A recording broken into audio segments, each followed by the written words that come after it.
వెళ్ళిపోయాడు. మనిషి గతించాడు. గతించిన మనిషి గురించి అసలు ఇలా మాట్లాడచ్చా? అసలు ఈ రకమైన చర్చలు పెట్టచ్చా? అది ఎవరి గురించి? యేసు ప్రభువు యొక్క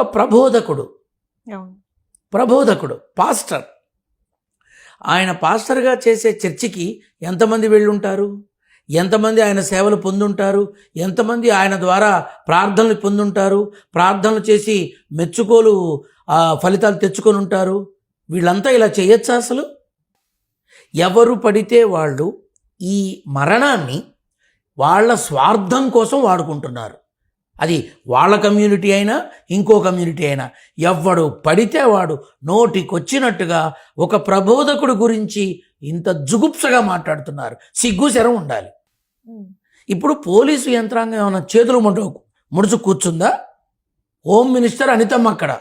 ఎవరైనా సరే వదిలిపెట్టే ప్రసక్తే లేదు.